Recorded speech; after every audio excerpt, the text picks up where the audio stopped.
painting the wall and ceiling of a cubicle hall with the length, breadth and height. Means मेरे को length दे रखी है 15 metre, breath दे रखी है मेरे को कितनी 10 मीटर और हाइट दे रखी है मेरे को कितनी 7 मीटर. ओके, सो मेरे पास ना एक रूम है, ये रूम है सपोज, तो मुझे ना इसको पेंट करना है. तो मैंने सिर्फ जब पेंट करना है तो मैं सिर्फ ये 4 वॉल्स को करूँगी, फर्स्ट वॉल, सेकेंड वॉल, ये थर्ड वाली साइड और फोर्थ वाली साइड, और एक रूफ को करूँगी. फर्श पे तो मैं पेंट नहीं करूँगी. जब भी मुझे पेंट करना है तो वॉल्स, एक तो उसने वॉल्स पे करना है और किस पे करना है, सीलिंग पे करना है, मतलब छत पे करना है. ये क्लियरली बोल रहा है कि फ्लोर पे नहीं करना, और कॉमन सेंस है फ्लोर पे पेंट नहीं करते हैं. तो इन दो चीज़ों पे पेंट करना है. तो हमने देखना है, पूछा क्या है, from each can of a paint 100 metre square of area is painted. ये एक कैन है, इस एक कैन में से आप 100 मीटर स्क्वायर एरिया पेंट कर सकते हो. तो मुझे एक रूम को पेंट करने के लिए कितने कैन का ऑर्डर करना है, जिस रूम की डायमेंशंस है 15 metre, breadth 10 metre and height 7 metre. Okay, आपका एक रूम है, उसकी डायमेंशंस आपको देख रखी है और आपके पास एक कैन है. एक कैन में 100 मीटर स्क्वायर को पेंट करने के लिए पेंट है. तो मुझे देखना है कि मेरा कितना रूम का एरिया है और मुझे कितने डिब्बे चाहिए पेंट करने के लिए. तो सबसे पहले मैं चेक करूंगी, यहाँ पे मीटर स्क्वायर में एरिया दे रखा है, ये भी मीटर में है, ये भी मीटर में है, ये भी क्या है, मीटर में है. सो मैं लिख लेती हूँ, length is equal to 15 metre, breadth is equal to 10 metre, height is equal to 7 metre. जब मुझे एक रूम को पेंट करना है, जब भी मुझे एक रूम को पेंट करना है तो पहले मुझे 4 वॉल्स को करना होगा. सो एरिया ऑफ 4 वॉल्स, एक तो 4 वॉल्स को करना है मुझे, 4 walls plus area of ceiling. Okay, जो 4 वॉल्स हैं, जो 4 वॉल्स पे मुझे पेंट करना है, उसके लिए मैं यूज करूंगी curved surface area of cuboid. क्योंकि आपका रूम क्यूबॉइड शेप में है, लेंथ ब्रेथ हाइट अलग है, तो एक तो उसका और area of ceiling that is length into breath, ये दोनों चीजें लगनी है. जो आपका रूम है एक क्यूबॉइड शेप में है, तो उसके 4 वॉल्स को जो पेंट करने के लिए चाहिए, उसके लिए मैं कर्व्ड सरफेस और एरिया ऑफ क्यूबॉइड लगाऊंगी. और जो उसकी छत है उसको पेंट करने के लिए मेरे को लेंथ इनटू ब्रेथ चाहिए, क्योंकि छत सिंपल रेक्टेंगल शेप में है. ओके, और रूम में एक तो यहाँ पे वॉल होगी, एक यहाँ पे वॉल होगी, तो 2 लेंथ होगी, एक ये वाली ब्रेथ होगी, एक ये वाली ब्रेथ होगी, तो 2 ब्रेथ होगी और एक हाइट होगी, मतलब ऐसे ऊपर को जाएगी ना, तो एक हाइट होगी. तो curved surface area of cuboid होता है two length plus breadth into height plus of length into breadth. मतलब सीलिंग जो छत है वो सिंपल एक रेक्टेंगल है ना, मतलब उसकी कोई हाइट है ना कुछ है, बस ऐसे ही आपने पेंट कर देना. अगर ये छत है तो यहाँ पे सिंपल पेंट होगा ऐसे ही, तो लेंथ इनटू ब्रेथ आएगा सिंपल. सो लेंथ कितनी है 15, ब्रेथ कितनी है 10, सिंपल. सो लेंथ का फॉर्मूला आप पुट कीजिए, लेंथ है 15, ब्रेथ कितनी है 10 और हाइट कितनी है मेरे पास 7 इंटू 15 इंटू 10.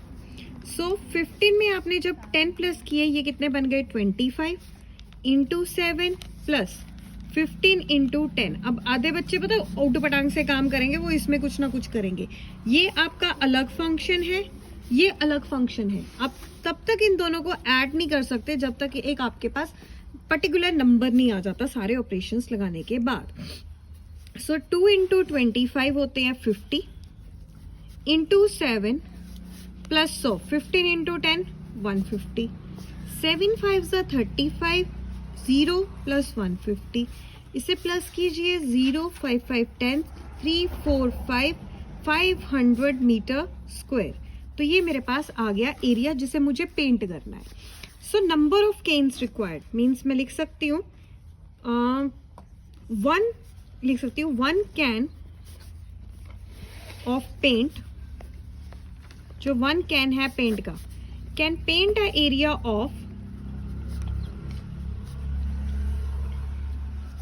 100 metre square. एक कैन है जो 100 मीटर स्क्वायर का पेंट कर रहा है, और मान लो कि n कैन है, जो मतलब आपको सिंपली लगाओ, ज़्यादा कुछ करने की ज़रूरत नहीं है. एक कैन जो है वो 100 मीटर स्क्वायर का एरिया पेंट कर सकता है. So number of can, simple formula लगाते हैं, that is area to be painted, total area to be painted divided by amount of can, और simply I can write area of one can.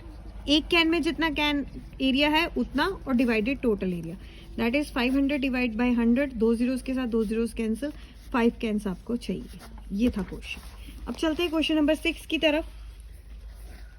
Describe two figures the right are like, how they are different, which box has lateral surface area. तो describe how the two figures, आपको दो figures दे रखी हैं। एक ऐसी है जो cylinder shape में है, जिसका डायामीटर भी 7 है और हाइट भी 7 है, और एक आपको दे रखी है क्यूब। जो क्यूब आपको दे रखी है इसकी सभी साइड्स क्या हैं, 7 7 7। सो आपको हाइट दे रखी है इस केस में 7, मैं सिलेंडर का केस ले रही हूँ, सिलेंडर इसमें, और डायामीटर कितना है मेरे पास 7। वो पूछ रहा है कि कैसे, मतलब कि ये अलाइक है और कैसे ये डिफरेंट है। सो हाइट मेरे को दे रखी है 7, डायामीटर मेरे को दे रखा है 7। मैं इससे रेडियस निकाल लेती हूँ। रेडियस क्या आ जाएगा, 7/2। अब मुझे इसका क्या निकालना है, area, area to be painted. तो एरिया कितना आएगा, हम लगाते हैं πr²h, ये दैट इज वॉल्यूम।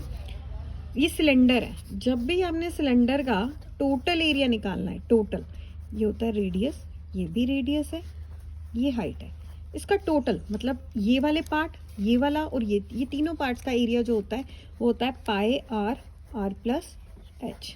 अगर कर्व्ड निकालना हो, कर्व्ड मतलब ओनली ये सिलेंडर, ये वाला पोर्शन, ये जैसे बेलन नहीं होता, जैसे ये भी एक तरह मान लो कि सिलेंडर है, तो ओनली ये चीज़ को बोलते हैं हम लोग क्या, ओनली कर्व्ड सरफेस। तो इसका निकालोगे आप 2πr/h से।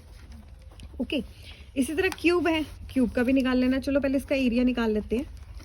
एरिया हम निकालते हैं कर्व्ड 2πr/h, 2 × 22/7। रेडियस आपने निकाला है 7/2, हाइट कितनी है 7, 7 के साथ 7 कैंसिल, 2 के साथ 2 कैंसिल, ये कितना आ गया आपके पास 154 सेंटीमीटर स्क्वायर। इसी तरह अगर मैंने क्यूब का निकालना है, क्यूब ये ऐसे क्यूब है, इसका सिंपल साइड दे रखी है, सभी 7 है, 7 है, सभी साइड ऑल 7 ही होती हैं, तो साइड कितनी है 7 सेंटीमीटर। कर्व्ड सरफेस एरिया निकालना है तो वो कितना होगा, क्यूब का कर्व्ड सरफेस एरिया होता है 4 × साइड स्क्वायर, दैट इज 4 × 7 का स्क्वायर, दैट इज 4 × 7 7 49, मल्टीप्लाई कर लो, 4 9 36, 3 कैरी ऊपर, 4 4 16, 17 18 19, 196 सेंटीमीटर स्क्वायर। टोटल भी निकाल ही लेते हैं प्रैक्टिस के लिए। टोटल सरफेस एरिया सिलेंडर का क्या होता है, सिलेंडर का मतलब ये इस पार्ट का, इसका और इसका, that is πr+h। So put कर लो 22/7, रेडियस कितना आया 7/2, 7/2 प्लस हाइट कितनी है 7, एलसीएम ले लो आप, 7 के साथ 7 कैंसिल, 2 के साथ 2 11, इसका एलसीएम ले लो, 7 + 14/2, ये कितना आया 11 × 7 में 14 प्लस किए 21/2, ये आ जाएगा आपके पास मल्टीप्लाई करके 21 × 11, 21 21, ये आ जाएगा आपके पास 231/2 सेंटीमीटर स्क्वायर। मीटर में है कि सेंटीमीटर में है। इसी तरह आप इसका भी टोटल सरफेस एरिया निकालो। वैसे कर्व्ड बहुत है, मैं आपकी प्रैक्टिस के लिए बोल रही हूँ। 6 साइड स्क्वायर, जितना ज़्यादा प्रैक्टिस करोगे बेटर है। 7 का स्क्वायर, 6 × 7 7 49, 6 को 49 से कर लो, 6 9 54, 4 5 कैरी ऊपर, 6 4 24 + 5 294 सेंटीमीटर स्क्वायर। अब इसके बाद आगे बढ़ते हैं हम लोग। 8th क्वेश्चन पूछा गया है,